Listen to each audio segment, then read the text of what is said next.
बिस्मिल्लाहिर्रहमानिर्रहीम। मैं हूं निशान हैदर और आप देख रहे हैं मेरा चैनल शान अकेडमी। तमाम स्टूडेंट को मेरी तरफ से खुश आमदीद।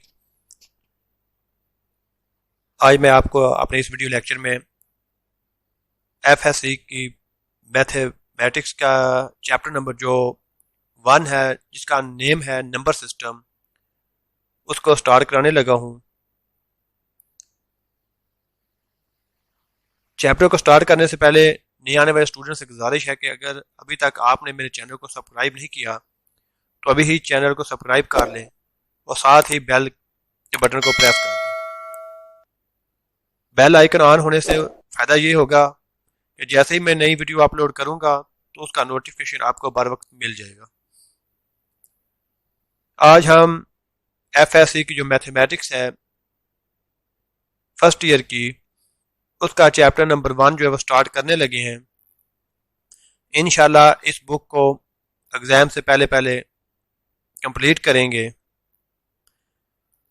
आज हम इस चैप्टर नंबर 1 जो कि नंबर सिस्टम है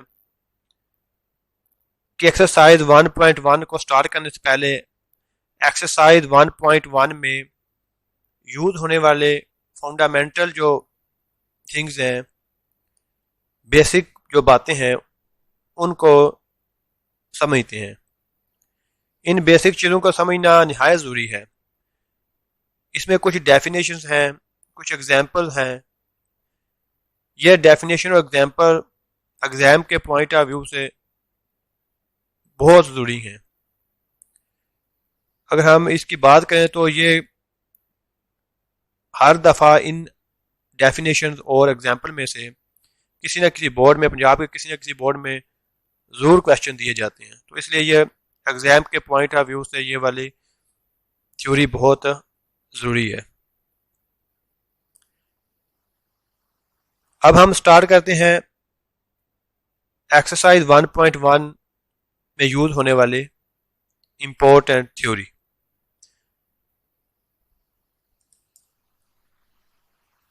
सबसे पहले हम जिस चीज को समझते हैं वो है रैशनल नंबर। रैशनल नंबर क्या होते हैं?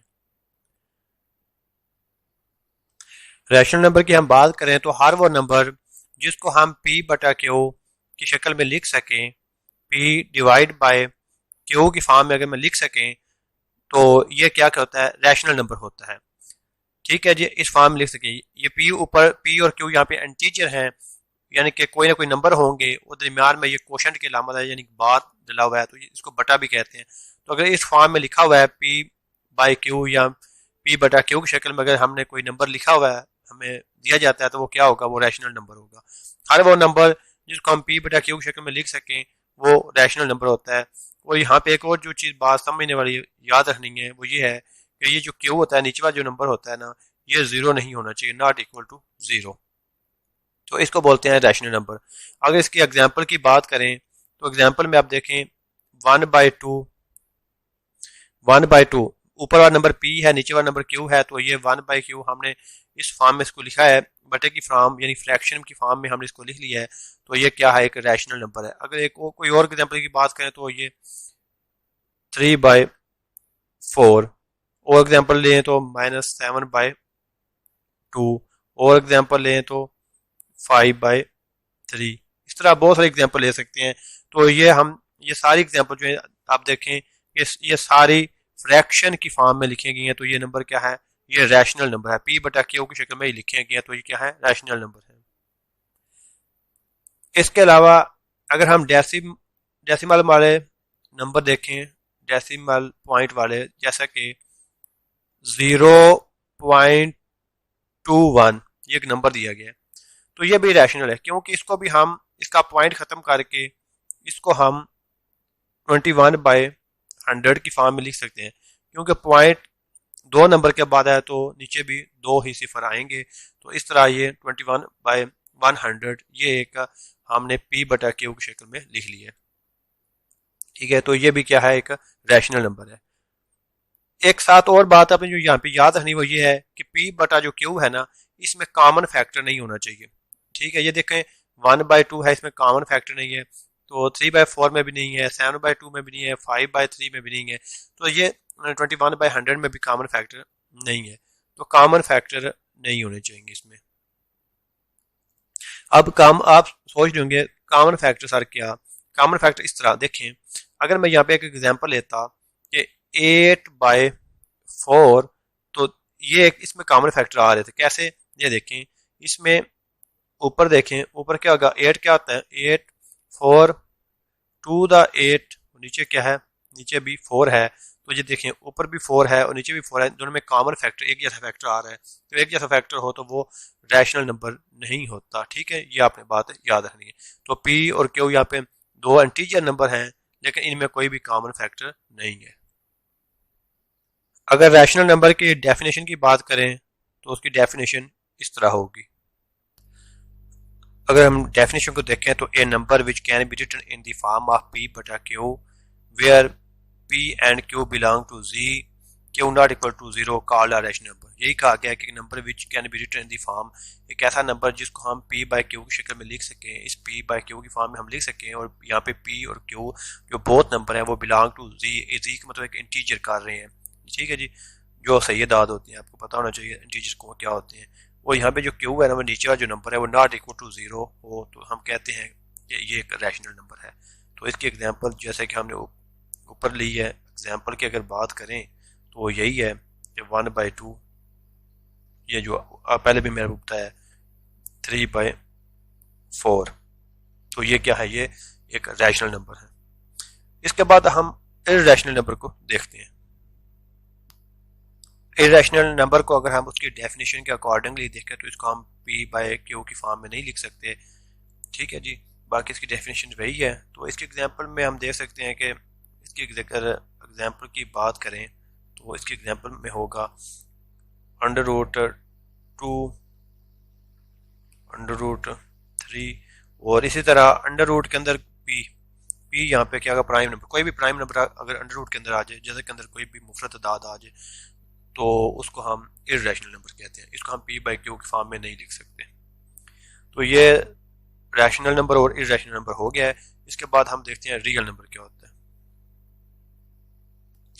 जो रियल नंबर होते हैं वो रैशनल और इर्रेशनल को हम इकट्ठा कर दें, इनका यूनियन लें तो इसको क्या बनता है, रैशनल प्लस इर्रेशनल, इन दोनों को मिला के जो नंबर बनता है वो क्या होता है, रियल नंबर होते हैं, ठीक है। ये दोनों ही क्या होते हैं, इनका यूनियन कह लें, ठीक है, उसको हम रियल नंबर कहते हैं। कि तमाम इरेशनल और रैशनल नंबर ये सारे साहब रियल नंबर में आते हैं, ठीक है जी। तो यहाँ पे आप बेशक यूनियन ले लें कि यूनियन सेट इनका होगा।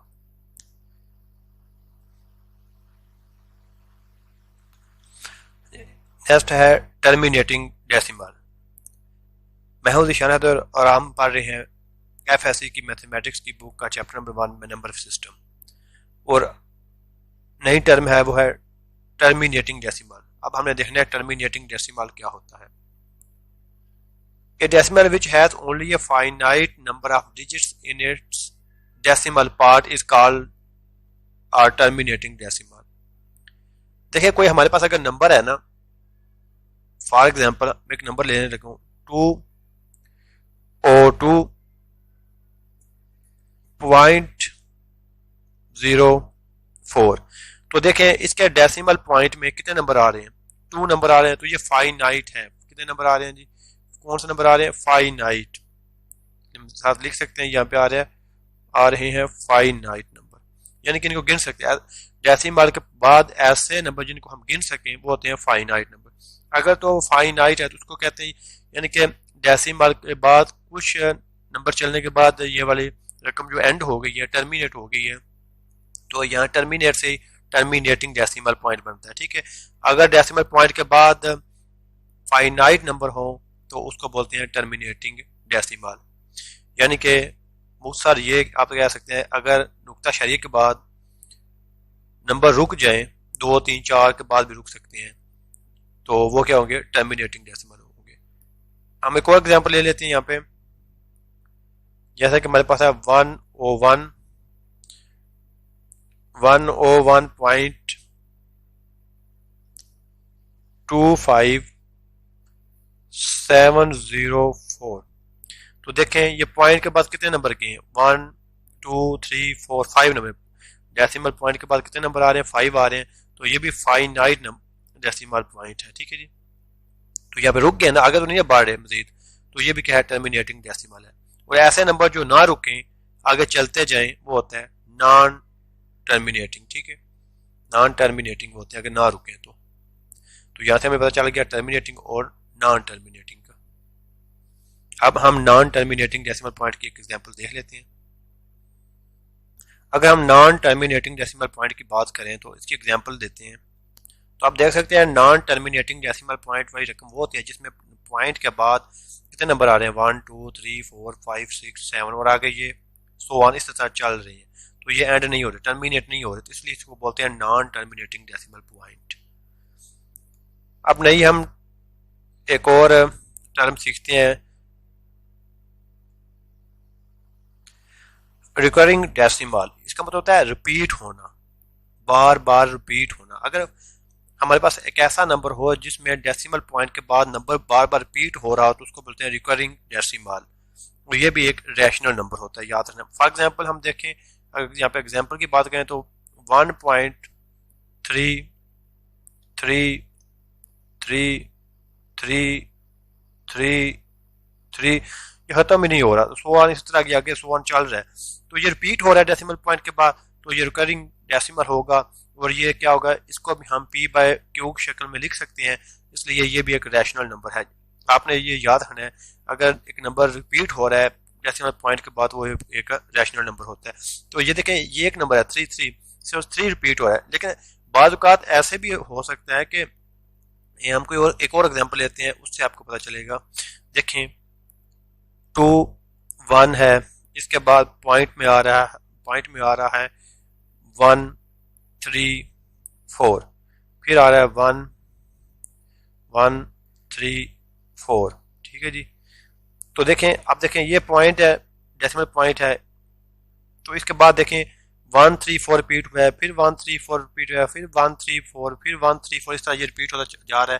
तो ये भी रिकरिंग डेसिमल है और ये भी एक, इसको भी हम p बाय क्यू की फॉर्म में लिख सकते हैं, तो ये भी एक रैशनल नंबर होगा। अब हम एक एग्जांपल करते हैं, एग्जांपल नंबर 2, इस चैप्टर की एग्जांपल नंबर 2, जिसमें कहा गया prove that √2 is an irrational number. तो ये निहायत ही इम्पोर्टेंट एग्जांपल है।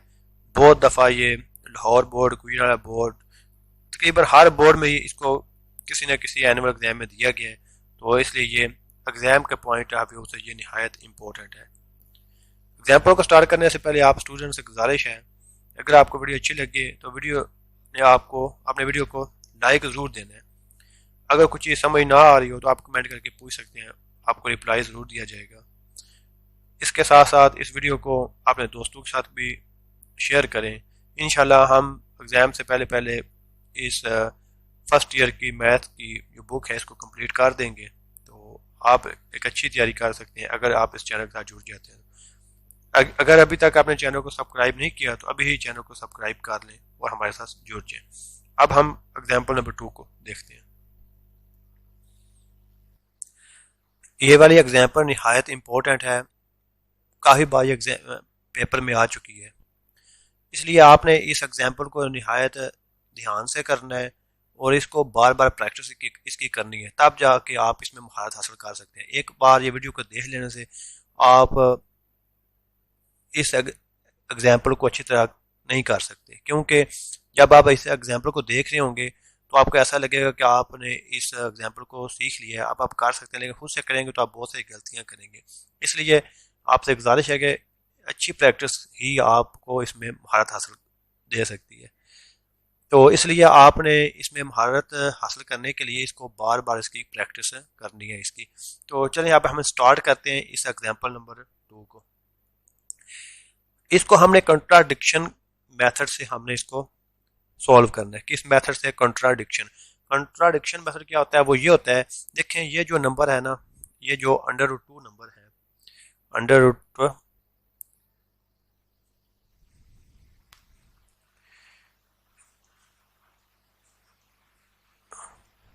ये जो √2 नंबर है ना, ये है तो इरेशनल, लेकिन हमने इसको ये लेट कर लेना है कि ये क्या है, ये एक रैशनल नंबर है। ठीक है, तो हम यही यहाँ पे लेट करेंगे। सबसे पहले let under 2 is rational number.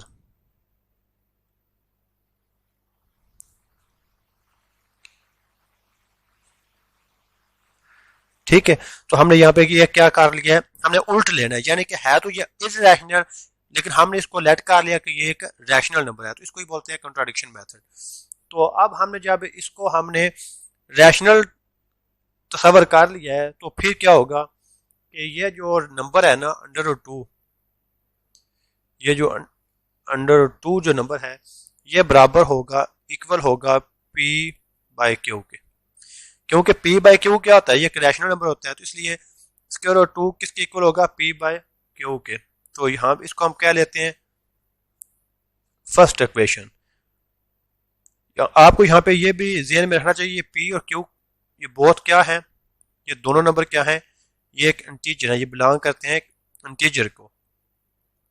And जो क्यू है यहाँ पे वो नॉट इक्वल टू 0 है, इसलिए ये अगर शर्त पूरी होगी तो तभी आप कह सकते हैं पी बाय क्यू जो है ना ये एक रैशनल नंबर है। तो हमने इसको ये कंसिडर किया था स्क्वायर रूट 2 को कि ये एक रैशनल नंबर है, तो इसलिए हमने इसको इसके इक्वल में लिख लिया है।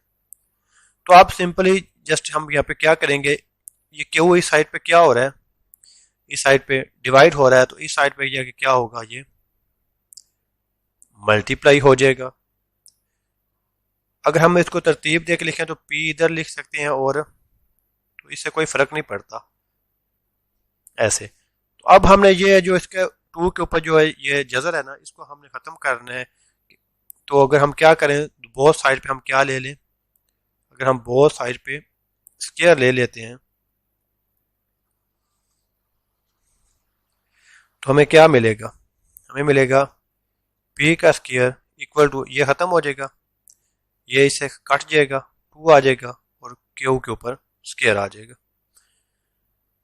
आपको पता होना चाहिए कि पी और क्यू यहाँ पे क्या है, इंटीजर है। पी एक इंटीजर है।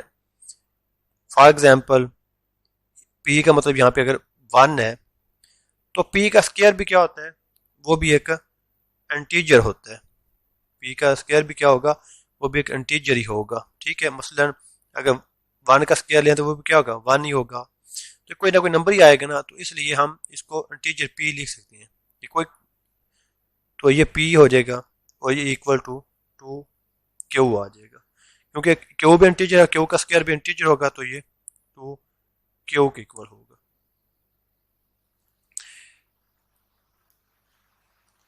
ऐसा भी हम इसको लिख सकते हैं। ठीक है, लेकिन यहाँ पे हम इतना ही इसको करते हैं, अभी इस चीज को मिटा लेते हैं।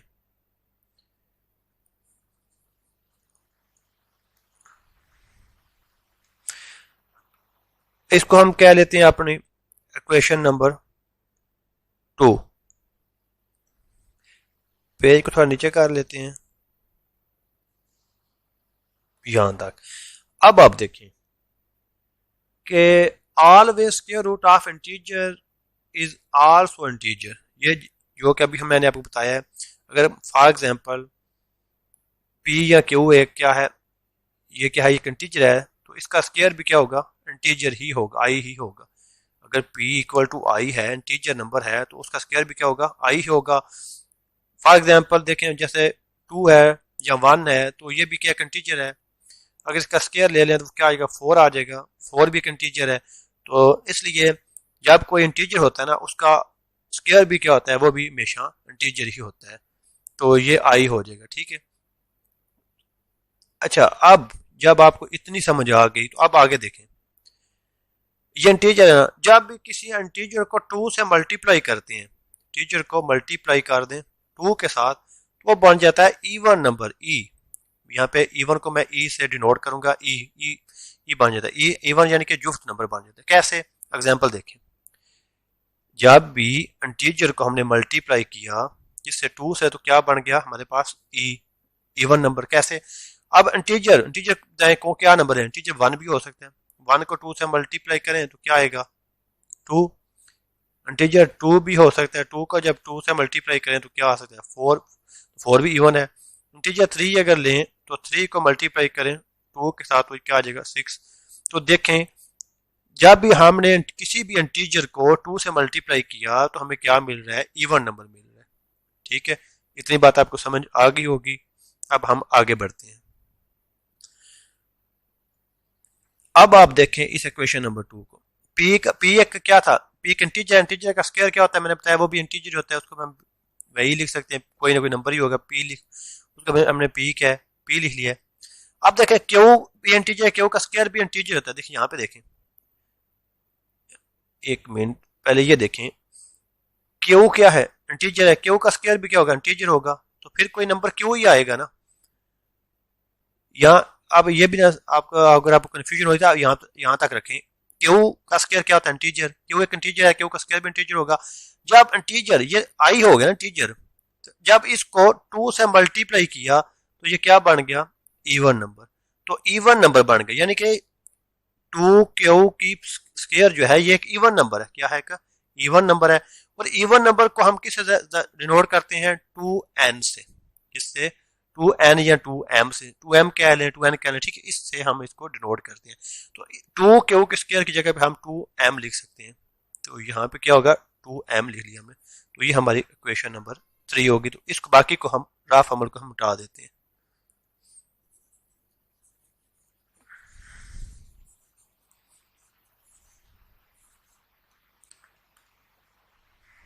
अब हमने क्या करना है, ये जो क्वेश्चन नंबर थ्री है ना, यहाँ से हमें जो पी की वैल्यू मिली है टू एम, उसको हमने क्वेश्चन नंबर टू में, ये ऊपर वाली क्वेश्चन में, इसमें पुट कर देना है, इसमें जिस जगह पे भी पी होगा उसमें हमने पुट कर देना है। जब पुट करेंगे तो हमें क्या मिलेगा, चले पुट करें इस, put value of P from question three into equation two में पुट कर दे। तो टू में पुट कर दे पी की जगह पे तो क्या आ जाएगा,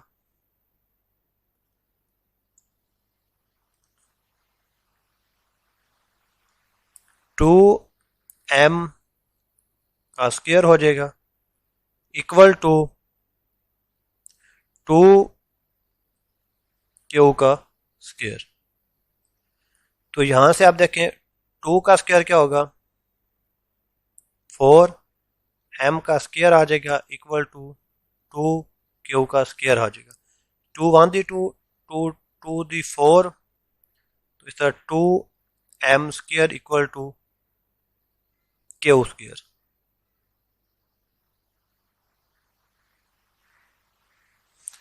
तो अब यहां से देखें क्यू एक इंटीजर है, क्यू इंटीजर का स्क्वायर भी क्या होता है, इंटीजर ही होता है। तो इस तरह एम जो स्क्वायर है ये भी कोई ना एम एम इंटीजर है तो उसका स्क्वायर भी इंटीजर होगा। तो कोई इंटीजर कोई ना कोई इंटीजर मिलेगा, नंबर मिलेगा, हो सकता है ये ना मिले कोई और मिले, इसलिए उसको हमने एन से ज़ाहिर कर लेना है और ये टू एन आ जाएगा। तो यहाँ से आप देखें हमें दो तरह की वैल्यू मिली, एक पी की वैल्यू मिल गई और एक क्यू की। ये इसको हम इक्वेशन नंबर फोर कह लेते हैं, इसको हम क्या कह लेते हैं, इक्वेशन नंबर फोर। देखें एक हमें यहाँ पे क्वेश्चन नंबर थ्री में पी की वैल्यू मिली और एक यहाँ से हमें क्यू की वैल्यू मिल गई है, ठीक है। अब हमने इस क्यू और पी की वैल्यू को क्वेश्चन नंबर वन में पुट कर देना है। तो पुट करेंगे तो हमें क्या मिलेगा, under root two equal to P की वैल्यू क्या है, टू एम, और नीचे क्या है, टू एन, क्यू की वैल्यू टू एन। देखें तो अब देखें यहाँ पे ये जो टू एम है ये एक्चुअली पी है ना, पी की वैल्यू है, और टू एन किसकी है, क्यू की। तो पी और क्यू में दोनों में हमने क्या शुरू में बोला था कि इनमें कॉमन फैक्टर नहीं आना चाहिए, लेकिन आप देख सकते हैं इनमें तो कॉमन फैक्टर आ रहा है, टू आ रहा है। तो इसलिए ये क्या है, ये रैशनल नहीं है। तो रैशनल नहीं है तो फिर क्या होंगे, ये रैशनल होंगे। हमने शुरू में क्या ये लेट किया था, हमने स्टार्ट में लेट किया था कि ये रैशनल है। जब हमने रैशनल लेके इसको सॉल्व किया तो आप एंड पे देखें क्या साबित हो रहा है कि ये रैशनल नहीं है। तो इसलिए क्या होगा, हमारा ये कंट्राडिक्शन से हमें पता चला कि ये रैशनल नहीं है, बल्कि क्या है, ये इररेशनल नंबर है। तो इसको हम इस तरह इसका आंसर लिखेंगे। We say that P and Q have a common factor which is contradiction. Show that ये शो हुआ यहाँ पे कि जो √2 है इज आल्सो इररेशनल नंबर। ठीक है जी। तो इस तरह हम कह सकते हैं कि स्क्वायर रूट के अंदर जो भी नंबर होता है वो क्या होता है, वो जो भी प्राइम नंबर होता है यानी P, वो क्या होता है, वो इररेशनल नंबर होता है।